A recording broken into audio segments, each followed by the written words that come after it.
ದೇವರ ಈ ಶ್ರೇಷ್ಠವಾಗಿರತಕ್ಕಂತಹ ಜನ್ಮೋತ್ಸವ ನಡೀತಾ ಇದೆ. ಇವತ್ತು ನಾವು ರಾಮದೇವರ ಬಗ್ಗೆ ಸ್ವಲ್ಪ ತಿಳ್ಕೋಬೇಕು.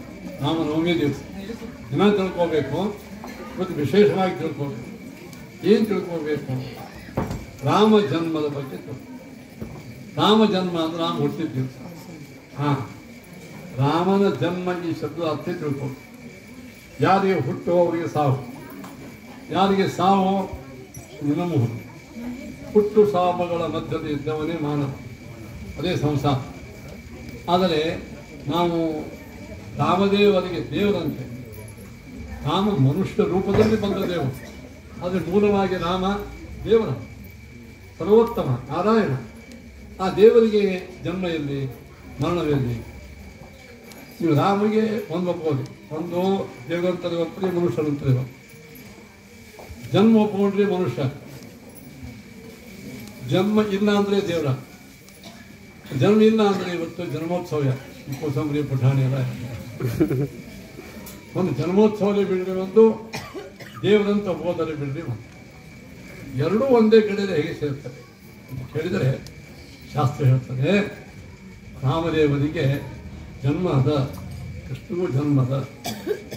ಆದರೆ ಕೃಷ್ಣ ಪರಮಾತ್ಮ ಹೇಳ್ತಾನ, ಎಲ್ಲರ ಜನ್ಮದಂತೆ ನನ್ನ ಜನ್ಮ ಅಲ್ಲ. ಏನು? ನನ್ನ ಜನ್ಮವನ್ನು ನೀವು ಚೆನ್ನಾಗಿ ತಿಳ್ಕೋಬೇಕು. ಎಲ್ಲಿ ಹೇಳ ಪರಮಾತ್ಮ? ಜನ್ಮ ಕರ್ಮ ಚಮೇ ದಿವ್ಯಂ ಏವಂ ವಿಹೋ ವೇತ್ತಿ ತತ್ವತಃ ಚಕ್ವಾ ದೇಹಂ ಪುನರ್ಜನ್ಮ ನೈತಿ ಮಾಮೇತಿ ಸೋರ್ಜುನ. ನೋಡಿ, ಎಲ್ಲರಂತೆ ನಾನು ಹುಟ್ಟು ಅಲ್ಲ. ದೇವರಂತಾನೆ ನನ್ನ ಜನ್ಮ, ನನ್ನ ಅವತಾರವನ್ನು ಬಹಳ ರಹಸ್ಯದ. ಏವಂ ಯೋ ವೇತ್ತಿ ತತ್ವತಃ, ಗೀತೆಯಲ್ಲಿ ಪರಮಾತ್ಮ ತತ್ವದಿಂದ ತಿಳ್ಕೊಳ್ಳಿ, ತಾತ್ವಿಕವಾಗಿ ತಿಳ್ಕೊಳ್ಳಿ. ನಮ್ಮ ಜನ್ಮ ಅಂದರೆ ಏನು? ದೇವರ ಜನ್ಮ ಅಂದರೆ ಮತ್ತೊಂದೇನೋ ಇಲ್ಲ, ದೇವರ ಪ್ರಾಕಟ್ಯ. ಪ್ರಕಟ ಆಗೋದು ಬೇರೆ, ಜನ್ಮ. ಇವತ್ತಿನ ಸೂರ್ಯ ಹುಟ್ಟಾನಂತೆ, ಸೂರ್ಯ ಹುಟ್ಟಾನಂತೆ ಅಂದ್ರೆ ಸೂರ್ಯ ಹುಟ್ಟಾನೆ, ನಿಜವಾಗಿ ಹೇಳ್ರಿ, ಸೂರ್ಯ ಹುಟ್ಟಾನೆ ಅಂತ. ಸೂರ್ಯನಿಗೆ ಹುಟ್ಟುತ್ತಾನೆ ಅಂತಂದ್ರೆ ನೀವೆಲ್ಲ ಇದರೊಳಗೆ ಅಂತ ಸೂರ್ಯ ಹುಟ್ಟಿದ ಇದ್ದ ಸೂರ್ಯನೇ ಪ್ರಕಟ ಆದ ಅಂತ. ನಮಗೆ ಅಡ್ಡಿ ಬಂದಿತ್ತು, ಅದು ಪ್ರಕಟ ಆದ. ಭೂಮಿ ನಡು ಬರ್ತಾ ಅಂತೂ ಸೂರ್ಯನು ಯದ್ಯಪಿ ಇದ್ದ ಸೂರ್ಯನೇ ಯಾವ ರೀತಿಯಾಗಿ ಪ್ರಕಟನಾದರೂ ಹುಟ್ಟಿದ ಮಂದಿರ, ಹಾಗೆ ಇದ್ದ ರಾಮನೇ ಪ್ರಕಟ. ಇದು ರಾಮ ಜನ್ಮನೇ ತಿಳ್ಕೋಬೇಕು. ರಾಮ ಜನ್ಮೋತ್ಸವಕ್ಕೆ ಹೋದೆವು, ಏನಾಗ್ತದೆ? ಏನು ಕೋಸಂಬರಿ, ಏನು ಪಾಠ, ಉತ್ತಮ ವ್ಯವಸ್ಥೆ ಆಗಬೇಕು. ಹೌದು, ಅದು ಮಾಡೇಬೇಕು, ಅದಿಲ್ಲ ಚೆನ್ನಾಗಿ, ಅದು ಬೇಕೇ. ಎಲ್ಲದಕ್ಕಿಂತ ಹೆಚ್ಚು ರಾಮ ಜನ್ಮ ಉತ್ಸವ ದಿವಸ. ರಾಮನ ಜನ್ಮ ಅಂದರೆ ಏನು? ರಾಮನ ಜನ್ಮ ಅಂತಂದರೆ ರಾಮನ ಪ್ರಾಕಟ್ಯ. ನೀವು ಬರ್ಬೋದು, ನಮ್ಮ ಮಕ್ಕಳು ಹುಟ್ಟಿದ ದಿವಸ, ನಮ್ಮ ಮಕ್ಕಳು ಪ್ರಾಕಟ್ಯೋತ್ಸವದ ಬರ್ತ್ಡೇ ಬೇಡ, ಪ್ರಾಕಟ್ಯ ಡೇ. ಯಾಕಂದ್ರೆ ರಾಮನಿಗೆ ಯಾಕಂತೇಳಿ ಹೇಳಿದರೆ, ರಾಮನ ಜನ್ಮದ ಹಿಂದೆ, ರಾಮನ ಜನ್ಮೋತ್ಸವದ ಹಿಂದೆ ಅದ್ಭುತವಾಗಿರ್ತಕ್ಕಂತಹ ಒಂದು ಕಥಾನಕ. ಅದು ಪೌರಾಣಿಕವಾಗಿ ವೇದಗಳಲ್ಲಿ, ಪುರಾಣಗಳಲ್ಲಿ, ಜ್ಞಾನಿಗಳ ಮಾತಿನಲ್ಲಿ ಬರ್ತದೆ.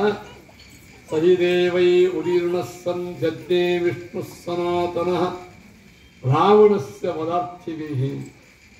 ರಾವಣನಂಥ ದುಷ್ಟಶಕ್ತಿಯನ್ನು ದಮನ ಮಾಡಲಿಕ್ಕೆ ಎಲ್ಲ ದೇವತೆಗಳಿಂದ ಪ್ರಾರ್ಥಿತನಾಗಿ ಜಜ್ಞೆ ವಿಷ್ಣು ಸನಾತನ. ನೋಡಿ, ಸನಾತನ ವಿಷ್ಣು ಜಜ್ಞೆ. ರಾಮಾಯಣ ಹೇಳ್ತಾರೆ. ರಾಮಾಯಣ ಅಂದ್ರೆ ಸಾಮಾನ್ಯ ಅಲ್ಲದು, ವೇದದ ಇನ್ನೊಂದು ರೂಪನೇ. ವೇದ ವೇದ್ಯೆ ಪರೇ ಪುಂಸೆ ಜಾತೆ ದಶರಥಾತ್ಮಜೆ ವೇದ ಸಾಕ್ಷಾತ್ ವೇದ ಪ್ರಾಚೇತಸಾದಾಸೆ ಸಾಕ್ಷಾತ್ ರಾಮಾಯಣಾತ್ಮನ. ರಾಮ ವಿಷ್ಣು ರಾಮನಾಗಿ ಪ್ರಕಟನಾದರೆ ವಿವೇದ ರಾಮಾಯಣವಾಗಿ ಪ್ರಕಟ. ವಿಷ್ಣು ರಾಮನ ಹಿನ್ನೆಲೆ, ಈ ಹಿನ್ನೆಲೆ ನಮಗುಂಟ, ನಮ್ಮ ಮಕ್ಕಳಿಗುಂಟ ಇಲ್ಲ, ಬರೀ ಹುಟ್ಟಷ್ಟೇ. ಅದು ಹಿಂದೆ ಹೋದ್ರೆ ಇನ್ನೊಮ್ಮೆ ಹುಟ್ಟಾನ, ಇನ್ನು ಹುಟ್ಟಾನ, ಇದ್ದೇ ಕಥೆಯೋ ಅಂತೂ ಪ್ರಕಟ ಆಗಿತ್ತು. ಭಗವಂತ ಈ ಜನ್ಮದ ರಹಸ್ಯವನ್ನು ನಾವು ಚೆನ್ನಾಗಿ ತಿಳ್ಕೊಂಡ್ರೆ, ರಾಮ ಜನ್ಮೋತ್ಸವದ ತಾತ್ವಿಕ ಹಿನ್ನೆಲೆ ತಿಳ್ಕೊಂಡ್ರೆ ಫಲ ಏನಪ್ಪ? ತ್ಯಕ್ವಾ ದೇಹಂ ಪುನರ್ಜನ್ಮ ನೈತಿ ಮಾಮೇತಿ ಸೋರ್ಜುನ. ನೋಡ್ರಿ, ರಾಮನ ಪ್ರಾಕಟ್ಯ ದಿವಸ, ರಾಮ ಜನ್ಮೋತ್ಸವ ದಿವಸ ರಾಮನ ಜನ್ಮವಾಗಿಲ್ಲ. ರಾಮ ಪ್ರಕಟನಾಗಿದ್ದಾನೆ. ಸನಾತನ ವಿಷ್ಣು, ಅವನು ನಿತ್ಯ, ಶಾಶ್ವತ, ಏಕಪ್ರಕಾರ ಅಂತ ಇವೆಲ್ಲ ತತ್ವಜ್ಞಾನ ತಿಳ್ಕೊಂಡ್ರೆ ನಮಗೆ ಇನ್ನೊಮ್ಮೆ ಸಂಸಾರದಾಗ ಬಂದು ಹೊಳ್ಳಾಡೋ ಪ್ರಸಂಗ ಬರಂಗಿಲ್ಲ. ಮೋಕ್ಷ ರಾಮನ ಸ್ವರೂಪ ನಿರ್ಣಯ ಮಾಡಿಕೊಂಡ್ರೆ ಮೋಕ್ಷ. ತತ್ವಾದೇಹಂ ಪುನರ್ಜನ್ಮ ನೈತಿ ಮಾಮೇತಿ. ಎಷ್ಟು ಅದ್ಭುತವಾದಂತಹ ಇದಕ್ಕೆ ಫಲವನ್ನು ಹೇಳಿದ್ದಾರೆ ಆಚಾರ್ಯರು, ಪ್ರಾಮಾಣಿಕರು. ನಾವಿವತ್ತು ರಾಮನಿಗೆ ಪಾಕಟ್ಯ ಜನ್ಮಾದಿಗಳು ಇಲ್ಲ ಎಂಬುವಂಥದ್ದನ್ನು ತಲೆಯೊಳಗೆ ಶಕ್ತಿ ಇಟ್ಟುಕೊಂಡು ದೊಡ್ಡ ರಾಮನ ಹಾಕಿ ಏನು ತಪ್ಪು ಹೋಗಲಿ, ಏನು ಮಾಡ್ತಾರೆ ಇದನ್ನು ಏನು ಮಾಡ್ತಾರೆ ಮಾಡ್ತಾರೆ. ಒಳಗೆ ಮಾತ್ರ ಜನ್ಮವಿಲ್ಲದ ದೇವರಿಗೆ ಜನ್ಮೋತ್ಸವ ಅಂದರೆ ಪ್ರಕಟೋತ್ಸವ. ಯಾಕೆ ಹೀಗೆ ಹೇಳಬೇಕು? ಹೀಗೆ ಯಾಕೆ ಹೇಳ್ತಾರೆ? ವೇದ ಪ್ರಮಾಣಗಳು ಉಂಟು, ಪುರಾಣಗಳ ಪ್ರಮಾಣ ಉಂಟು, ಜ್ಞಾನಿಗಳ ಸಾಕ್ಷಾತ್ಕಾರ ಉಂಟು, ಅನೇಕ ಪ್ರಮಾಣಗಳಿಂದ ಕೂಡಿದ್ದರಿಂದ ಭಗವದ್ಗೀತೆಯಲ್ಲಿ ಇದಕ್ಕೆ ಆಧಾರವಿರುವುದರಿಂದ ರಾಮೋತ್ಸವ. ಹಾಗಾದರೆ ರಾಮನ ಅವತಾರ ಯಾಕ ಗೊತ್ತಾಯ್ತು? ಅವತಾರ ಅಂತ ಕಾರಣ ಬೇಕಲ್ಲ. ದೇವರ ಅವತಾರಕ್ಕೆ ನೀವೆಲ್ಲ ಕಾರಣ ಕೇಳ್ತೀವಿ. ಅಧರ್ಮ ಹೆಚ್ಚಾದಾಗ, ಧರ್ಮ ಕಡಿಮೆ ಆದಾಗ ಅಧರ್ಮವನ್ನು ನಾಶ ಮಾಡಿದ್ರು ದೇವರೇ ಬರ್ತಾರೆ. ಹಾಗಾದರೆ ರಾಮನ ಅವತಾರ ಮಾಡೋಕ್ಕಿಂತ ಮೊದಲು ಏನು ವಾತಾವರಣ ಇತ್ತು? ದಿವ್ಯ ತ್ರೇತಾಯುಗ ಧರ್ಮ ಭಾಳ ಇತ್ತು ಆ ಕಾಲಕ್ಕೆ. ಧರ್ಮ ಭಾಳ ಇದ್ರೂ ಅಧರ್ಮನೂ ಅದೇ ಲೆವೆಲ್ದೊಳಗೂ ಭಾಳ ಪವರ್ಫುಲ್ ಆಗಿ ಕೆಲವು ಕಡೆ ಎಷ್ಟು ಅಧರ್ಮ ಬೆಳೆದಿತ್ತು ಅಂದರೆ ಮಾನವರು ಬಿಟ್ಬಿಟ್ರಿ ಸ್ವರ್ಗಲೋಕದ ಇಂದ್ರದೇವರು ಕೂಡ ಆರಾಮಾಗಿರೋ ಹಂಗೆ. ಜಗಚ್ಚಕ್ರ ನಡೆಸ್ತಕ್ಕಂಥ ಅಷ್ಟ ದಿಕ್ಪಾಲಕರು ಇಂದ್ರ, ವರುಣ, ಸೂರ್ಯ, ಅಗ್ನಿ, ವಾಯವ್ಯ, ಈಶಾನ ಅಷ್ಟ ದಿಕ್ಪಾಲಕರು ಕೂಡ ಆ ರಾವಣನ ಪೀಡಿಗೆ ಒಳಗಾಗಿತ್ತು. ಎಂಥ ಭಯಾನಕ! ಬಹಳ ನಳ ಇಲ್ಲ, ನೀರಿಲ್ಲ, ಲೈಟ್ ಇಷ್ಟತ್ತಿರ್ತೀವಿ. ಅವರಿಗೆ ನೀರು ಕೊಡೋ ವರುಣ, ಲೈಟ್ ಕೊಡೋ ಸೂರ್ಯ, ಬೆಳಕ ಕೊಡೋ ಚಂದ್ರ, ಅವರೇ ಆರಾಮಿದ್ದಿದ್ದಿಲ್ಲ. ಯಾವಾಗಲೂ ಆ ರಾವಣನ ದರ್ಪ ಶಾಸನಗಳಿಗೆ ಇರಬೇಕು. ಇಷ್ಟು ಋಷಿ ಮುನಿಗಳು ಆರಾಮಾಗಿ ತಪಸ್ ಮಾಡೋ ಹಂಗಿಲ್ಲ. ಅವನ ಮಾಸ ಮೀರಿದ್ರೆ ಕೊಂದು ಹಾಕಿಬಿಡ್ತಿದ್ದ.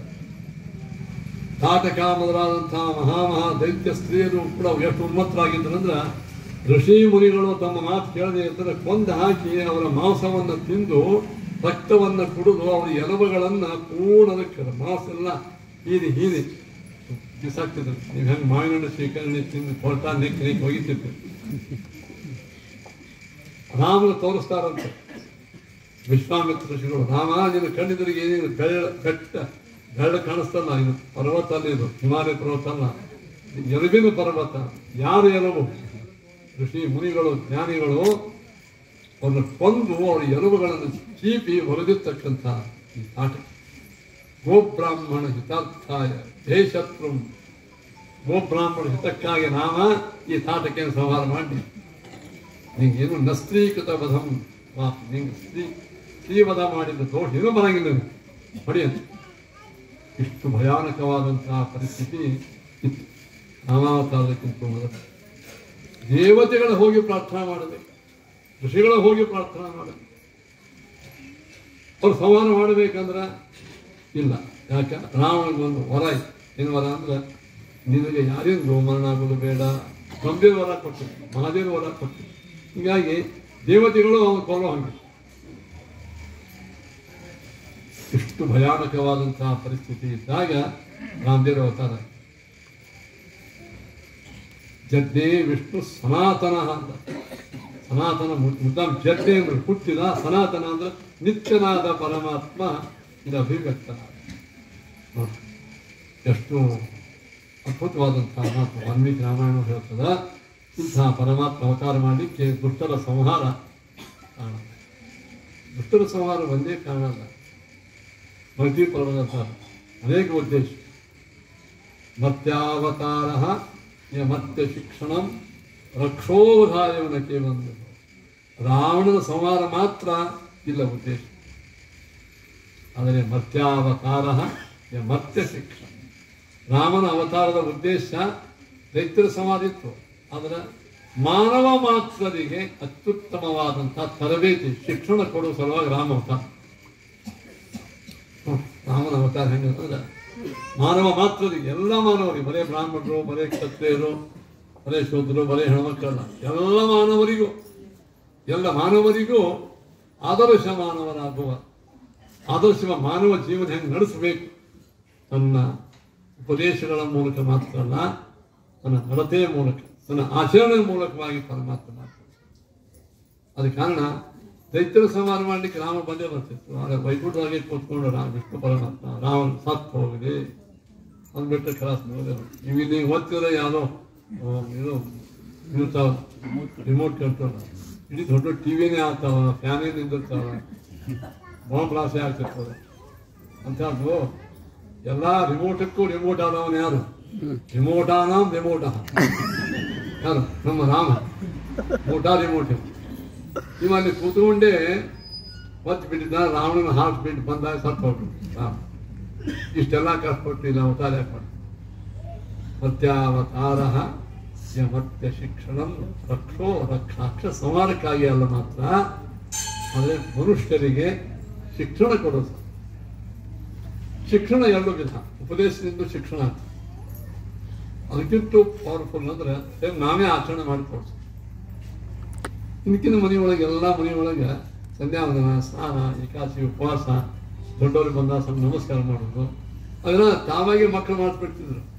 ಯಾಕಂದ್ರೆ ಮನೆಯೊಳಗೆ ಹಿರಿಯರು ಹೆಂಗೆ ಮಾಡಿಬಿಟ್ಟು ಎದ್ದು ಕೂಡಲೇ ಮೊದಲು ಹೆಣ್ಮಕ್ಳು ಎದ್ದು ಸೈರಂಗೋಲಿ ಹಾಕೋದು, ಇನ್ನೂ ಮಾಡೋದು, ಉದಯರಾಗ ಅನ್ನೋದು, ಗಂಡಸರಿಗೂ ಸ್ನಾನ ಮಾಡೋದು, ದೇವ್ರ ಸಂಧ್ಯಾವಂದನ, ದೇವರ ಪೂಜೆ, ಮನೆಗೆ ಬ್ರಾಹ್ಮಣರು ಬರ್ತಿದ್ರು, ಅನೇಕ ಯಜ್ಞ, ಯಾಗ, ಹೋಮ, ಹವನ, ನವರಾತ್ರಿ, ಶಿವರಾತ್ರಿ ಅನ್ಕೊಂಡು ಮನೆಯೊಳಗೆ ಇಡೀ ವರ್ಷೋದ್ದಕ್ಕೆ ನಮ್ಮ ಮನೆ ವಾತಾವರಣ ಹೆಂಗಿರ್ತಿತ್ತು ಅಂದ್ರೆ ಹುಡುಗರಿಗೆ ತಾವೇ ಕಲ್ತು ಬಿಡ್ತಿದ್ವು. ಇದೆ ತಾವೇ ಯಾರು ಹೇಳೋ ಕಾರಣ ಇಲ್ಲ. ಆ ಒಂದು ವಾತಾವರಣ ಮನೆಗೆ ಇತ್ತು ಹೇಳ್ತೀನಿ. ಯಾಕ ಯಾರು ಹೇಳ್ತಿದ್ದಿಲ್ಲ, ಇದು ಮಾಡಿಬಿಡೋದು, ಮಾಡೇ ಬಿಡೋದು. ಆದರೆ ಆಚರಣೆ ಮೂಲಕವಾಗಿ ನಾವು ಕರ್ಮ ಮಾಡಿದ್ದು ಹೆಂಗೆ ಉಳಿತದ ಹೇಳೋದ್ರಿಂದ ಅಷ್ಟು ಒಳ್ಳೆಯಾಗಿದೆ. ಹೇಳೋ ಹೇಳಕ್ಕೂ ಹುಡುಗರು ಭಾಳ ನೋಡ್ತಾರೆ, ಭಾಳ ಹೇಳಿ ಈ ಸಂಧ್ಯಾನ ಮಾಡ ಇವು ಮಾಡ್ಕೊತಾನಿಲ್ಲ. ಏಕಾದಶಿ ಮಾಡೋರು ಏಕಾದಶಿ ಮಾಡ್ಬೇಕ ಆಚಾರ ಹೇಳ್ಯಾರ, ನೀವು ಮಾಡ ಅಪ್ಪ ಆಚಾರ ಹೇಳ್ಯಾರ, ನೀ ಮಾಡ್ತೇನೆ ಹೇಳೋದು ಮಗ ಆಚಾರ ಹೇಳ್ದಂಗೆ ಕೇಳ್ಬೇಕು ನೋಡು. ನೀ ಕೇಳಿ ನೀನು ಆಚರಣವನ್ನು ಮಾಡುವುದರಿಂದ ಏನು ನಮ್ಮಲ್ಲಿ ಧರ್ಮಶಾಸ್ತ್ರ ಧರ್ಮ ಉಳಿತದ, ಅದು ಉಪದೇಶದಿಂದ ಉಳಿಯಂಗಿಲ್ಲ. ಉಪದೇಶ ಬೇಕು, ಮತ್ತು ಉಪದೇಶ ಬೇಡ ಅಂತ ಅನ್ನಂಗಿಲ್ಲ, ಉಪದೇಶ ಬೇಕೇ ಬೇಕು, ಆಚರಣೆ ಮಾಡ್ತೀವಿ. ಇವತ್ತು ನಾವು 90% ಎಲ್ಲ ಬ್ರಾಹ್ಮಣ ಮನೆ ಒಳಗೆ ಹೋದಾಗ ಮುಂಜಾಗಿರಂಗಿಲ್ಲ, ಹುಡುಗರಿಗೆ ಮಕ್ಕಳು ಲಗ್ನ ಆಗಿರಂಗಿಲ್ಲ, ಇನ್ನೊಷ್ಟು ಒಳಗೆ ಭಕ್ತ ಕೇಳಿದ್ರು ಅಂದ್ರೆ ಯಾರ ಮೇಲೆ ಏನೇನೋ ಆಗಿರ್ತಾವ. ಸಲ ಭಾಳ ಕೇಳಬೇಕು. ಕಾರಣ ಏನು ಹೇಳಿದ್ದಕ್ಕೆ ಕಾರಣ ನಮ್ಮ ಬ್ರಾಹ್ಮಣ ಕುಟುಂಬಗಳಲ್ಲಿ, ಬ್ರಾಹ್ಮಣ ಅಷ್ಟೇ ಅಲ್ಲ, ಹಿಂದೂ ಕುಟುಂಬ ಅಂದ್ಬಿಟ್ರಿ, ಬರೀ ಬ್ರಾಹ್ಮಣ ಅಲ್ಲ, ಹಿಂದೂ ಕುಟುಂಬಗಳಲ್ಲಿ ವೈವಾಹಿಕ ವ್ಯವಸ್ಥೆ ಕೆಟ್ಟೋದು, ಅಧಾರ್ಮಿಕವಾಗಿರತಕ್ಕಂತಹ ಸಂಬಂಧಗಳು ಬೆಳೀತಾವೆ, ಅನಧಿಕೃತವಾಗಿರತಕ್ಕಂತಹ ಚೇಷ್ಟೆ ನಡೆದುಬಿಡ್ತಾವೆ. ಇದಕ್ಕೆಲ್ಲ ಏನು ಕಾರಣ ಹೇಳಿದ್ರೆ ಮನೆಯೊಳಗಿದ್ದಂತಹ ವಾತಾವರಣಗಳು, ಅವ್ವ ಅಪ್ಪ ಅಜ್ಜ ಮುಚ್ಚಿ ಎಲ್ಲರೂ ಅವರು ಕೂಡ ಎಲ್ಲರೂ ಕೂಡ ನಮ್ಮನ್ನು ಹಾಳು ಮಾಡತಕ್ಕಂಥ ಯಾವುದೋ ಒಂದು ಮೊಬೈಲೋ ಅಥವಾ ಟಿವಿ ಕೂತ್ಕೊಂಡು ನೋಡ್ಲಿಕ್ಕೆ ಯಾರಿಂದ ಏನು ಕಲಿಬೇಕು. ಅದರಿಂದ ದಯವಿಟ್ಟು ರಾಮದೇವರು ನಮಗೇನು ಮಾಡಿಕೊಡ್ತಾರೆ, ವೈಕುಂಠದಿಂದ ಸರ್ವಜ್ಞ ಮೂರ್ತಿ ನಾರಾಯಣ ಆನಂದ ಮೂರ್ತಿ ಎಂದರೆ ಅವ ಇಲ್ಲಿ ಬಂದು ಮಾನವರ ಒಳಗೆ ಬಂದು ತಂದೆ ತಾಯಿಗಳಿಗೆ ಮಗನಾಗಿ, ಒಬ್ಬ ಹೆಂಡತಿಗೆ ಪತಿಯಾಗಿ, ಅಣ್ಣತಮ್ಮಂದರಿಗೆ ಅಣ್ಣನಾಗಿ, ತಮ್ಮನಾಗಿ, ಋಷಿ ಮುನಿಗಳಿಗೆ ಶಿಷ್ಯನಾಗಿ, ಶತ್ರುಗಳಿಗೆ ಯಮದಂಡನಾಗಿ, ಪ್ರಜಾಗಳಿಗೆ ಉತ್ತಮ ರಾಜನಾಗಿ, ಎಷ್ಟು ರೂಪ ರಾಮಂದು. ಆದರ್ಶ ಮಿತ್ರ ಆದ, ಆದರ್ಶ ಸೇವಕನಾದ, ಆದರ್ಶ ಸ್ವಾಮಿಯಾದ, ಆದರ್ಶ ಶತ್ರು ಆದ. ನೋಡಿ, ಶತ್ರುನ ಆದರ್ಶ ಇರ್ಬೇಕಂತ. ಹೀಗೆ ರಾಮನ ಜೀವನದ ಒಂದೊಂದೊಂದೊಂದೊಂದೊಂದು ಘಟನೆಗಳನ್ನು ನಾವು ನೋಡ್ಕೊತ ಹೋಗ್ಬಿಟ್ರೆ ನಮ್ಮ ಉತ್ತ ಸಿಕ್ಬಿಡ್ತದೆ. ಏನೋ ಮಾಡಿದ್ದೆ ಊತು ಹೇಳಿದ್ದಲ್ಲ, ರಾಮ ಹೇಳಿದ್ದು ಬಹಳ ಕಡಿಮೆ, ಮಾಡಿದ್ದೆ ಹೆಚ್ಚು. ಆ ಶಿಕ್ಷಣವನ್ನು ಭಗವಂತ ಸ್ವಯಂ ತಾನು ಮಾಡಿ ತೋರಿಸಲಿಕ್ಕೆ ಮತ್ತೆ ಅವತಾರ ಮತ್ತೆ ಶಿಕ್ಷಣ, ಅದಕ್ಕಾಗಿ ರಾಮನ ಅವತಾರ. ಎಷ್ಟು ಲಕ್ಷಾವಧಿ ವರ್ಷ ಆಯ್ತು. ಇವತ್ತು ಮಠ ಮಧ್ಯಾಹ್ನದೊಳಗೆ ನೀವೆಲ್ಲ ಬಂದು ರಾಮನವಮಿಯೊಳಗೆ ಭಾಗವಹಿಸ್ತೀರಿ ಅಂತಂದ್ರೆ ಆ ರಾಮನ ವ್ಯಕ್ತಿತ್ವ ಅಮಿತ್ ಛಾಪ್ ಕಿತ್ನಾ ಪಡಾ ಹೇ ಆ ಫರಕ್ಕೆ ಬೇಕು ಅಂತ. ಆ ರಾಮನ ಅಮಿತ್ ಛಾಪ್ ಅಲ್ಲ, ಹೊರಗಿನ ವ್ಯಕ್ತಿತ್ವ ಎಷ್ಟು ನಿಮ್ಮಲ್ಲಿ ಗಾಢವಾಗಿ ಮೂಡಿದೆ. ಇವತ್ತಿಗೂ ಮತ್ತು ಅಂತ ಮುಂಜಾನೆ ಹುಡುಗರು ಒಯ್ದು ಜಯ ಶ್ರೀರಾಮ್ ಅಂತಿದ್ರು. ಪುಟ್ಟು ಹುಡುಗರೆಲ್ಲ ಲಕ್ಷಾವಧಿ ವರ್ಷ ಯಾವ ರಾಮ ಆಗಿ ಹೋದ, ಆ ರಾಮನ ಹೆಸರಲ್ಲೇ ಇವತ್ತು ಸಣ್ಣ ಸಣ್ಣ ಹುಡುಗರು ಮನೆ ಮುಂದೆ ಜಯ ಶ್ರೀರಾಮ್ ಅಂತ ಬಂದ್ರೆ ಆ ಪ್ರಭು ರಾಮಚಂದ್ರನ ಅಗಾಧ ವ್ಯಕ್ತಿತ್ವ, ಅಸಾಮಾನ್ಯವನ ಆಚರಣೆ ಎಷ್ಟು ಗಟ್ಟಿಯ ಬರೀ ಉಪದೇಶದಿಂದಲ್ಲ ರಾಮ ಮಾಡಿ ತೋರಿಸಿ. ಅದಕ್ಕೆ ರಾಮ ಏನು ಮಾಡಿದ, ಮನುಷ್ಯರಿಗೆ ಮನುಷ್ಯರಾಗಿ ಬಾಳಲು ಹೇಗೆ ಕಲಿಯಬೇಕು ಅದನ್ನು ನಾನು ಮಾಡಿ ತೋರಿಸಿ. ಮೊದಲನೇದೇ ರಾಮ ಮನುಷ್ಯ ಜೀವನದ ಮೊದಲನೇ ಲಕ್ಷಣ ಏನು, ಮಾನವರಿಗೆ, ಎಲ್ಲ ಬರೀ ಬ್ರಾಹ್ಮಣರಿಗೆ, ಎಲ್ಲ ಮಾನವರಿಗೆ, ಎಲ್ಲ ಮಾನವರಿಗೂ ಒಂದು ಕಾಮನ್ ಅಂತ ಅಲ್ಲ, ಕಾಮನ್ ಇದು ಶಿಕ್ಷಣ ಯಾವುದು ಅಂತ ಕೇಳಿದರೆ ಮಾನವೀಯತೆ. ಇನ್ನೊಬ್ಬರ ದುಃಖವನ್ನು ನೋಡಿ ನಾವು ಮರಬಹುದು, ಕೈಲಿ ಆದಷ್ಟು ಅವರಿಗೆ ಸಹಾಯ ಮಾಡಿ. ಸ್ವಲ್ಪ ದೇವರು ನಮಗೆ ಆರೋಗ್ಯ ಕೊಟ್ಟಿರ್ತಾನೆ, ಅನಾರೋಗ್ಯಗಳನ್ನು ಅವರಿಗೆ ಸಹಾಯ ಮಾಡಿ. ಸಂಪತ್ತು ಕೊಟ್ಟಿರ್ತಾನೆ, ಇದ್ದದ್ರೊಳಗೆ ಸ್ವಲ್ಪ ದಾನ ಮಾಡಿ ಅವರ ಬಡತನವನ್ನು ಹೋಲಿಸೋದು. ವಿದ್ಯಾ ಕೊಟ್ಟಿರ್ತಾನೆ, ದೊಡ್ಡ ಹುಡುಗರು ಇರ್ತಾವೆ, ಅವ್ರಿಗೆ ನಾವು ಶಿಕ್ಷಣವನ್ನು ಕೊಟ್ಟು ಕೈಲಿ ಆದಷ್ಟು ನಾವು ಶಿಕ್ಷಣ ಮಾಡಿ. ಒಳ್ಳೆ ನಮಗೆ ಡಾಕ್ಟರ್ಗೆ ಕೊಟ್ಟಿರ್ತಾನೆ, ರೋಗಿಗಳಿಗೆ ಶುಶ್ರೂಷ ಮಾಡಿ. ವೃದ್ಧರಿದ್ದಾರೆ, ಹಾಗೆ ರಾಮ ಶೀಲವೃದ್ಧೈ ಜ್ಞಾನವೃದ್ಧೈ ವಯೋವೃದ್ಧೈಶ್ಚ ಸಜ್ಜನೈ. ರಾಮ ಶೀಲವೃದ್ಧರು, ಜ್ಞಾನವೃದ್ಧರು, ವಯೋವೃದ್ಧರು ಎಲ್ಲರ ಒಟ್ಟಿಗೆ ನಾವೆಲ್ಲ ಕಳ್ತೀವಿ. ಒಟ್ಟು ಅವನು ಪಿತೃವತ್ ದೀನವತ್ಸಲ. ತನ್ನ ರಾಜ್ಯದ ಹಳ್ಳಿಗೆ ಹೋಗಿ ರಾಮ, ಇನ್ನು ರಾಮ ರಾಜ ಆಗಿಲ್ಲ, ಮತ್ತೆ ಸಾಮಾನ್ಯ ಇದ್ದಾಗ ಹಳ್ಳಿಗೆ ಹೋಗಿ ತಂದೆ ತಾಯಿಗಳು ಮಗುವಿನ ಯೋಗಕ್ಷೇಮವನ್ನು ಹೆಂಗೆ ನೋಡ್ತಾರ ಕೇಳ್ತಿದ್ದಂತ ಹೋಗಿ ನಾವು ಗೊತ್ತು. ರಾಮಾಯಣದಾಗ ಗೊತ್ತಾಗ್ತದೆ, ದಶರಥ ರಾಜ ರಾಮನಿಗೆ ಪಟ್ಟಾಭಿಷೇಕ ಮಾಡಬೇಕು ಅಂತ ನಿಶ್ಚಯ ಮಾಡಿದ. ಯದ್ಯಪಿ ರಾಜತಂತ್ರ ಯಾರು ಕೇಳೋ ಕಾಣಿಲ್ಲ, ಆದರೂ ಕೇಳಿದಂತೆ ಎಲ್ಲ ಇಡೀ ಸಂಪೂರ್ಣ ರಾಜ್ಯದ ಎಲ್ಲ ಹಳ್ಳಿಗಳಿಂದ ಜನರು ಕಳಿಸಿದ್ದ. ನಾ ರಾಮನ ಪಟ್ಟಾಭಿಷೇಕದಿಂದ ಅಭಿಪ್ರಾಯ ಏನು ಹೇಳಿದೆ. ಅವಾಗ ಅನೇಕ ಪಟ್ಟಣದ ಮಂದಿ ಅಷ್ಟೇ, ರಾಮನ್ ನೋಡಿದವರು ಅಷ್ಟೇ ಅಲ್ಲ, ಹಳ್ಳಿಯ ಮಂದಿ ಬಂದಿದ್ರಂತ. ಜಾನಪದಾಹ ಅಂತ ಅವ್ರು ಬಂದಿದ್ರಂತ. ಅವ್ರಂತಾರಂತ, ರಾಮನೇ ಈ ದೇಶದ ರಾಜನಾಗಬೇಕು. ಆಶೋ ಸಂತೆ ಜನಸ್ತದವೇ ಪುರೇ ಜನಪದೇ ತಥಾ. ಏನು ರಾಮಶ್ಯಾರ್ಥೆ ಸಾಯಂ ಪ್ರಾತಃ ಸಮಾಹಿತ. ಅವರೆಲ್ಲ ಮಂದಿ ಹೇಳ್ತಾರ, ನಮ್ಮ ಊರೊಳಗೆ ರಾಮನೇ ಈ ದೇಶದ ರಾಜ ಆಗಬೇಕು ಅಂತ ಹೆಣ್ಮಕ್ಕಳು, ಸ್ತ್ರೀಯೋ ವೃದ್ಧ ಅರುಣ್ಯ, ಸ್ತ್ರೀಯರು ತರುಣರು ದೇವರಿಗೆ ದಿನ ತುಪ್ಪ ಹಚ್ಚಿಡ್ತಿದ್ರಂತ. ಏನು ಈ ದೇಶಕ್ಕೆ ಮುಂದೆ ರಾಮನೇ ರಾಜ ಆಗ್ಬೇಕು. ನೋಡ್ರಿ, ಮೊದಲೇ ವೋಟಿಂಗ್, ಇನ್ನು ಇಲೆಕ್ಷನ್ ಡಿಕ್ಲೇರ್ ಆಗಿಲ್ಲ. ಅಸಂಖ್ಯ ಪ್ರಜೆಗಳ ಮನಸ್ಸಿನ ಒಳಗೆ, ಹೃದಯದ ಒಳಗೆ ರಾಮ ಮೊದಲೇ ಪಟ್ಟಾಭಿಷೇಕ ಮಾಡ್ಕೊಂಡು ಬಿಟ್ಟಿದ್ದ. ಇನ್ನು ಪಟ್ಟಾಭಿಷೇಕ ಆಗಿಲ್ಲ. ಆವಾಗೆ ಕೋಟಿ ಕೋಟಿ ಜನರ ಮನಸ್ಸಿನೊಳಗ ರಾಮನ ಮನಸ್ಸಿನ ಇವನೇ ಮುಂದೆ ರಾಜ ಆಗ್ಬೇಕಂತ ಇತ್ತ. ಯಾಕಾಯ್ತು ಹೇಳ್ರಿ, ಪ್ರತಿಯೊಂದು ಹಳ್ಳಿಗೆ ಹೋಗಿ ಮನೆಗೆ ಹೋಗಿ ಅವರಿಗೆ ರಾಮ ಪ್ರಾಮಾಣಿಕವಾಗಿ ಅವರ ದುಃಖವನ್ನು ಏನು ಅಂತ ಕೇಳ್ತಿದ್ದ, ಪರಿಹಾರ ಮಾಡ್ತಿದ್ದ. ರಾಜ ಆಗದೇ ಇದ್ದಾಗೆ ಇಷ್ಟು ರಾಮನಲ್ಲಿ ಕಾರುಣ್ಯ ಇತ್ತು. ಅದಕ್ಕಾಗಿ ಪಟ್ಟಾಭಿಷೇಕ ತಪ್ಪು ನಮ್ಮ ಆರಾಮಾಗಿ ಹೋದ. ಆ ದುಃಖ ನೀವು ನಿಮ್ಗೆ ಒಮ್ಮೆ ಭಾರಿ ಉನ್ನತ ಮಟ್ಟದ್ದು ಸನ್ಮಾನ ಸಮಾರಂಭವನ್ನು ಆಯೋಜನೆ ಮಾಡಿ ನಿಮ್ಗೆ ಇವತ್ತು ನೀವು ಸನ್ಮಾನ ಮಾಡಿದ್ದೀವಿ, ಕರೆ ನೀವು ನಾರಾಯ್ತಿದ್ದೀರಿ ನೋಡ್ರಿ. ಅದು ದುಃಖ ಎಲ್ಲ ಕಡೆ ಮಂದಿ ಎಲ್ಲ ಹೇಳಿ ಕೇಳಿ ಮಾಡಿಕೊಂಡು ಇವರು ಅನ್ಫಿಟ್ ಎಷ್ಟು ದುಃಖ ಆಗ್ತದೆ. ಯಾಕಂತ ಮೊದಲೇ ಹೇಳಿದ್ರೆ ಇದಾಕಿ ಇಷ್ಟೆಲ್ಲ ಮಾಡಿ ಏನು ಮಾಡೋದು, ನಿಮ್ಮ ಸ್ವರೂಪ ಆಮೇಲೆ ಗೊತ್ತಾಯ್ತು ಅಂತಂದ್ರೆ ದುಃಖ ಆಗ್ತದ ಅಂತ. ರಾಮಗ ಪಟ್ಟಾಭಿಷೇಕವನ್ನು ನೋಡಲು ಕೋಟಿ ಕೋಟಿ ಮಂದಿ ಬಂದಾರ.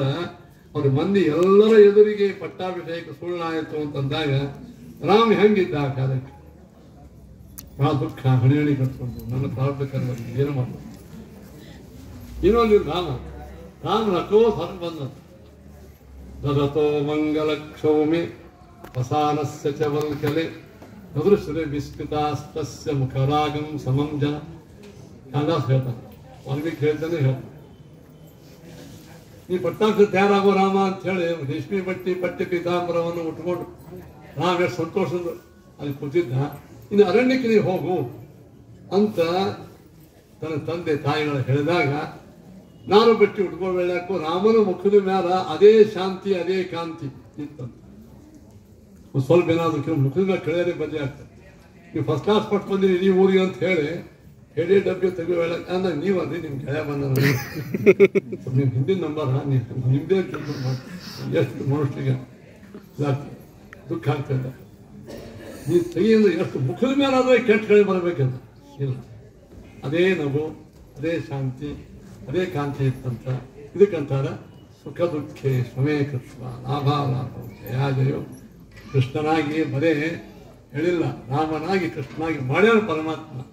ದುಃಖೇ ಅನುದ್ವಿಗ್ನ ಮನಃ ಸುಖೇ ವಿಗತಸ್ಪೃಹ ಎಂಬುವಂಥ ನಾವೆಲ್ಲರೂ ಇವತ್ತು ಮಾನವರಿಗೆ ಕಾಡುವುದೇನೇ ಇದು ಬಹಳ.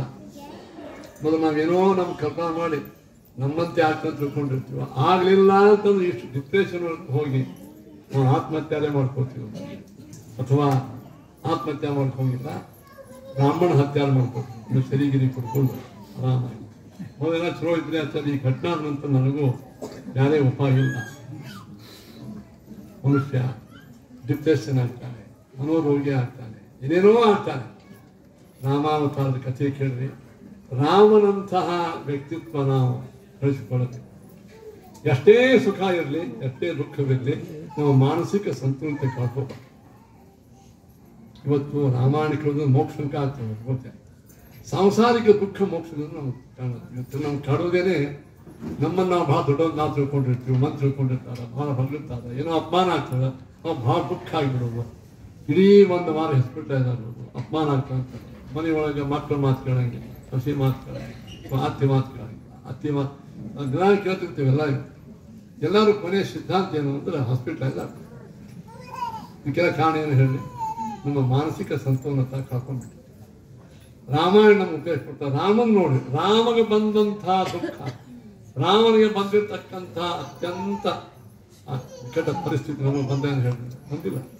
ನಾವು ವಿನಾಕಾರಣ ತಲೆಯಾಗಿ ಏನೇನೋ ಕೆಲಸ ಮಾಡ್ಕೊಂಡು ಪೇಷಂಟ್ ಆಗ್ತದೆ. ಅದು ರಾಮ ಸಮುದ್ರ ಇವ ಗಂಭೀರ ಧೈರ್ಯೇನ ಹಿಮವಾನ್ಯವ ದೇವರೇ ದೇವ್ರ ವೈಕುಂಠದಾಗ ಕೊಡ್ತಿದ್ದ, ನಾವು ಇಲ್ಲೇ ಕೊಡ್ತೀವಿ. ಮಾನವನಾಗಿ ಮಾನವ ಸಹಜವಾಗಿರತಕ್ಕಂಥ ಪ್ರಸಂಗ ತಂದುಕೊಂಡು ಆ ವೇಳೆಯಲ್ಲಿ ಹೇಗಿರಬೇಕು ಅಂತ ತಾನೇ ಮಾಡಿ ತೋರಿಸಿ ರಾಮ ಮಾಡಿದ್ದು ಸಾಧ. ಇಂಥ ಒಂದಲ್ಲ ರಾಮಾಯಣದ ಒಳಗೆ ಸಾಗರ ಸಿಗ್ತಾವೆ, ಸಾಗರ ನಮ್ಮ ನಿಮ್ಮ ಮಾನವೀಯತೆಯನ್ನು ರಕ್ಷಣೆ ಮಾಡಿಕೊಳ್ಳಿಕ್ಕೆ ಬೇಕಾಗಿರ್ತಕ್ಕಂಥ ಮಾತುಗಳು ಅದನ್ನು ರಾಮ ಮಾಡಿ ತೋರಿಸಿದ್ದಾನೆ. ಅಂಥ ಮತ್ಯಾವ ಕೃತಜ್ಞತ ಧರ್ಮಜ್ಞ ಕೃತಜ್ಞತಾ ಇರಬೇಕು. ರಾಮಗೆ ಎಷ್ಟು ಕೃತಜ್ಞತಾ ಇತ್ತು. ಯದ್ಯಪಿ ಜಗತ್ತಿನೊಳಗೆ ಅವನೇ ತಂದೆ ಅವನೇ ತಾಯಿ, ಆದರೆ ಈ ಅವತಾರಕ್ಕೆ ತಂದೆ ತಾಯಿಗಳಾಗಿರ್ತಕ್ಕಂಥವರಿಗೆ ನಾವು ಹೇಗೆ ನಡೆದುಕೊಳ್ಳಬೇಕಂದಲಿಕ್ಕೆ ರಾಜ್ಯಂ ಏನ ತೃಣಾಂತ ಲಗ್ನಪಟವ ಆ ತಂದೆ ತಾಯಿಗಳ ಮಾತವನ್ನು ಕೇಳುವ ಸಲುವಾಗಿ ಅಂಟೇ ಬಿಟ್ಟ ಅರಣ್ಯಕ್ಕೆ. ನಾಹಂ ಮರ್ಥ ಪರೋದೇವಿ ಕೈಕೇಯಿ ಇದು ಇಷ್ಟಾಗಿ ನೀವು ಮಾಡ್ಕೊಂಡು ನನಗೆ ಬಂದು ಹೇಳಿದ್ರೆ ನಾನೇ ಹೋಗ್ಬಿಡ್ತಿದ್ದ. ನಾವಪ್ಪ ಹೇಳಿ ಅವನು ಕೆಳಗೆ ಬೆಳೆಸಿ ಆಮೇಲೆ ರಾಮ ಹಿಂಗೆಲ್ಲಪ್ಪ ಹೋಗ್ಬಿಡ್ತಿದ್ದ. ಭಾಳ ಸಿಲಿಮೇಟ್ರ್ ಅಂತ ರಾಮ ಸಿಲಿಮೇಟ್ ಆಗ್ತದೆ. ಮತ್ತೆ ಸ್ವಲ್ಪ ರೊಕ್ಕ ಕಳ್ಕೊಂಡಾಗ ಎಷ್ಟು ತ್ರಾಸ ಆಗಿರ್ತದೆ. ಅಂಥದ್ದು ರಾಜ್ಯ ಹೊಂಟಾಗ ಇದೇನು ಕೊಟ್ಟಂತ ಅತೀ ವಿಕಟ ಸಮಸ್ಯೆಗಳನ್ನು ಅತೀ ಸಾಧಾರಣ ಮಾಡೋದು, ಭಾರಿ ಸಾಲಿಡ್ ಸಮಸ್ಯೆಯನ್ನು ಅತಿ ಲೈಟ್ ತಗೊಂಡು ನಾವು ಕಲಿಬೇಕು. ರಾಮ ನಾನು ಯಾವ ಬರ್ತ ಹೇಳಿದೆ, ಧರ್ಮಜ್ಞನಾಗಿರಿ, ಕೃತಜ್ಞನಾಗಿರಿ. ಅಪ್ಪಗಂತ ನಂತ ರಾಮ, ಅಪ್ಪ ಇಂಥ ಸುಂದರ ಮಾನವ ದೇಹ ಕೊಟ್ಟಿರಿ, ನೀವು ಸಂಸ್ಕಾರ ಕೊಟ್ಟು ಬೆಳೆಸಿರಿ, ನನಗೇನು ಬೇಕಾದ ಮಾಡಲಿಕ್ಕೆ ಬುದ್ಧಿಯನ್ನು ಕೊಟ್ಟಿರಿ.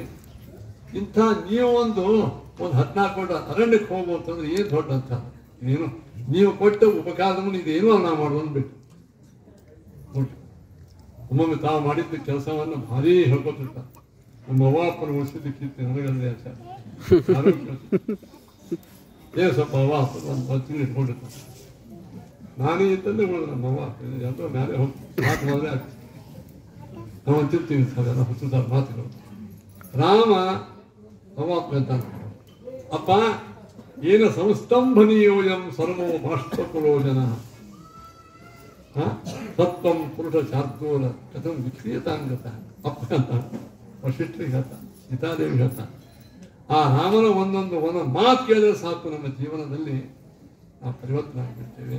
ಇಂಥ ಇದೆಲ್ಲ ಆಗಿದ್ದೆ ಅದಕ್ಕೆ ಧರ್ಮಜ್ಞಶ್ಚ ಕೃತಜ್ಞಶ್ಚ ಸತ್ಯವಾಕ್ಯೋ ದೃಢವ್ರತಃ ಚಾರಿತ್ರೇಣ ಚಕ್ರೋಳಿ ರಾಮನ ಚಾರಿತ್ರ್ಯ ಅಂದ್ರೇನು ಅವನ ಶ್ರೇಷ್ಠವಾಗಿರತಕ್ಕಂಥ ನಡತೆ ಬಹಳ ಸರಿ ಇರ್ತದೆ. ನಾವೆಂದೂ ಅದಕ್ಕೆ ಅವನು ಯಾವೇ ವ್ಯಕ್ತಿ ಅಷ್ಟೇ ದೊಡ್ಡವನಾಗಿರಲಿ ಅವನ ನಡತೆ ವಿಹೀನ ಆದ ಅಂದ್ರೆ ಅವನು ರಾಮ ಬೇಡ. ಈ ವಿಚಾರವಾಗಿಯೂ ದೃಷ್ಟಾಂತ ಇಂಥ ಮಾನವೀಯ ಮೌಲ್ಯಗಳನ್ನು ಉಳಿಸಲು ದೇವತೆಗಳಿಂದ ಪ್ರಾರ್ಥಿತನಾದ ಪರಮಾತ್ಮ ಅಂದ ಬ್ರಹ್ಮದೇವರ ಪ್ರತಿನಿಧಿ ಪ್ರಜಾಪತಿ ಆ ಅದ್ಭುತವಾದಂತಹ ಯಜ್ಞಕುಂಡ ಋಷಿಗಳು ಮಾಡ್ತಿದ್ರು. ಋಷ್ಯಶೃಂಗ ವಶಿಷ್ಠರು ಎಂಥೆಂಥ ಮಹಾಜ್ಞಾನಿಗಳು ಯಜ್ಞವನ್ನು ಮಾಡ್ಲಿಕ್ಕತ್ತಾರೆ. ಆ ಯಜ್ಞದ ಮಾಡೋರ್ದು ಮಹಿಮಾ ಕೇಳಿದ್ರೆ ದೇವರು ಓಡಿ ಬಂದ. ಯಜ್ಞ ಮಾಡೋರು ಹೆಂಗಿದ್ರು? ವಶಿಷ್ಠರು, ಋಷ್ಯಶೃಂಗರು, ಸಹಸ್ರಾರು ಋತ್ವಿಜರು, ಎಲ್ಲರೂ ಮಹಾಜ್ಞಾನಿಗಳು, ವೈರಾಗ್ಯ ಶಿಖಾಮಣಿಗಳು, ಭಗವತ್ ಭಕ್ತರು, ವೇದಜ್ಞರು ಅದೆಲ್ಲರೂ ಸೇರಿ ಯಜ್ಞ ಮಾಡಿದಾಗ ಪ್ರಜಾಪತಿ ಬಂದಂತ.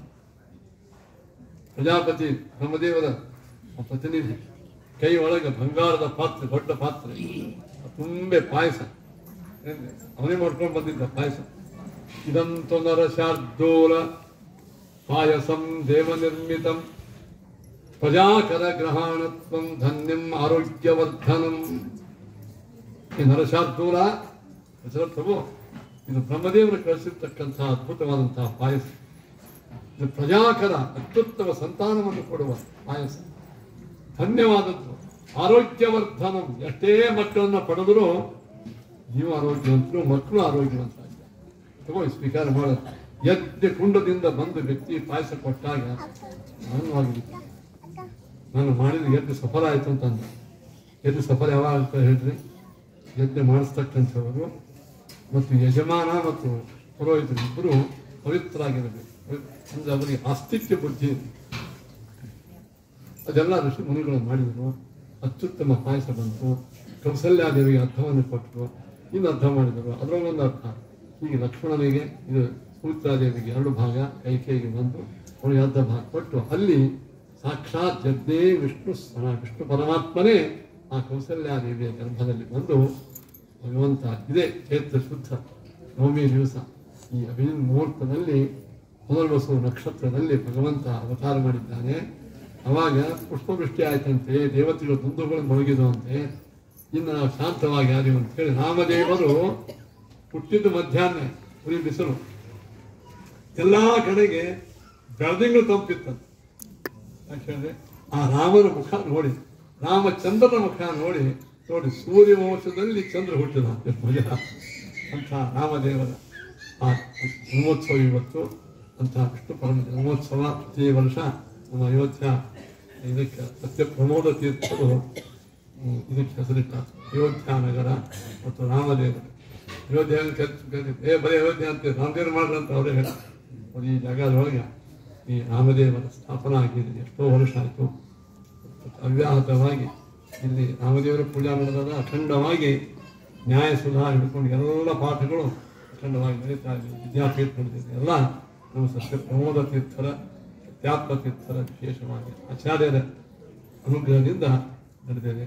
ಈ ಉತ್ಸವ ನಿರಂತರವಾಗಿ ನಡೆದಿ ಇದೆಲ್ಲ ತರುಣರು, ಓಣಿಯ ಎಲ್ಲ ಜನರು, ಹೊರಗಿನ ಜನರು, ಇಲ್ಲಿ ಎಲ್ಲ ವಿದ್ವಾಂಸರು ಈ ಉತ್ಸವವನ್ನು ಮಾಡ್ತಾ ಇದ್ದಾರೆ. ನೀವೆಲ್ಲರೂ ಬಂದಿದ್ದೀರಿ. ಈ ರಾಮೋತ್ಸವ ನಿಮ್ಮೆಲ್ಲರ ಜೀವನದಲ್ಲಿ ಮನುಷ್ಯತ್ವದ ಹೆಗ್ಗುರುತಾಗಿರ್ತಕ್ಕಂತಹ ಮನುಷ್ಯನ ಮನೆಯಲ್ಲಿ ಸ್ವವಿಹಿತ ಕರ್ಮಗಳು. ನಾವೆಲ್ಲ ಬ್ರಾಹ್ಮಣರು ಪ್ರತಿನಿತ್ಯವಾಗಿ ಪ್ರಾತಃ ಕಾಲ ಎದ್ದು ಸಂಧ್ಯಾದಿ ಕರ್ಮ ಮುಗಿಸೇ ನಾವೆಲ್ಲ ಮುಂದೆ ಕೆಲಸ ಮಾಡ್ತೀವಿ. ಹೆಣ್ಮಕ್ಳು ಕೂಡ ಸ್ನಾನ ಮಾಡೇನೇ ಮುಂದೆಲ್ಲ ಲಕ್ಷ್ಮೀ ಪೂಜೆ ಮಾಡಿದ ಮೇಲೆ ಮಾಡಬೇಕು. ನಾವು ಅವತಾರ ಮಾಡಿದ್ದೇ ಅದಕ್ಕೆ ನಮ್ಮ ಕರ್ತವ್ಯ ಪ್ರಜ್ಞೆ ಜಾಗೃತಿ ಮಾಡಲಿ. ಮತ್ತು ಕರ್ತವ್ಯ ಪ್ರಜ್ಞೆ ಏನೇ ಮಾಡಲಾದೆ ನಾವು ರಾಮನ ಮಾಡಿದ್ದೇವೆ ಅಂದರೆ ಪುಣ್ಯ ಸ್ವಲ್ಪ ಬರ್ಬೋದು, ಅಷ್ಟೇ. ಆದರೆ ಪೂರ್ಣ ಪುಣ್ಯ ಬರಬೇಕಂದ್ರೆ ನಾವು ಪೂರ್ಣ ಪ್ರಮಾಣದ ಒಳಗೆ ವಿಶೇಷವಾಗಿ ಎಲ್ಲ ಮಾನವರು, ಬ್ರಾಹ್ಮಣರು, ವೈಷ್ಣವರು ತಮ್ಮ ತಮ್ಮ ಗುರುಗಳು ಹೇಳಿರ್ತಕ್ಕಂತಹ ಸೂಚಿತ ಕರ್ಮಗಳನ್ನು ಮಾಡ್ತಾ ನಾವು ಮುಂದಿನ ವರ್ಷ ರಾಮನ ಬರೋದ್ರೊಳಗಾಗಿ ಯಾರ ಮನೆಯೊಳಗೂ ಸಂಧ್ಯಾವಂದನ ಮಾಡಿಲ್ಲ ಅಂತ ಹಿಂಗಿರಬಾರ್ದು. ಎಲ್ಲರ ಮನೆಯೊಳಗೂ ಪ್ರತಿ ಸಂಧ್ಯಾವಂದನ ನಡೆದಿರಬೇಕು. ದೇವರ ಪೂಜೆ, ಸಾಲಿಗ್ರಾಮ, ತೀರ್ಥ, ಏಕಾದಶಿ, ಉಪವಾಸ ಇವೆಲ್ಲ ನಡೆದಂದ್ರೆ ನಾವು ನಿಜವಾದ ರಾಮನ ಭಕ್ತರು ಅಂತ. ಆ ಭಕ್ತರಾಗೋಣ ನಾವೆಲ್ಲರೂ. ಆ ವಿಶಿಷ್ಟ ಪ್ರೇರಣೆ, ಅನುಗ್ರಹ ಗುರುಗಳ ದ್ವಾರ ನಮಗೆಲ್ಲ ಬರಲಿ ಅಂತ ಇನ್ನೊಮ್ಮೆಲ್ಲರೂ ಸ್ವಾಮಿಗಳ ದ್ವಾರ ನಿಮ್ಮೆಲ್ಲರಿಗೂ ಆಶೀರ್ವಾದವನ್ನು ನಾನು ತಿಳಿಸ್ತಾ ಈ ಕೃಷ್ಣಾರ್ಪಣಮಸ್ತು. ಈ ಕಾರ್ಯಕ್ರಮಕ್ಕೆ ಅನೇಕ ವಿದ್ವಾಂಸರು ಬಂದಿದ್ದಾರೆ. ಉತ್ತರಾಗಿರ್ತಕ್ಕಂಥ ಪಂಡಿತರು, ಮುಖ್ಯವಾಗಿ ಶ್ರೀಶಾಚಾರ್ಯರು, ಸಂಜೀವಾಚಾರ್ಯ ಇದ್ದಾಗೆಲ್ಲ ಈ ನೇತೃತ್ವ ವಹಿಸಿ ಮಾಡ್ತಾ ಇದ್ದಾರೆ. ಓಣಿಯ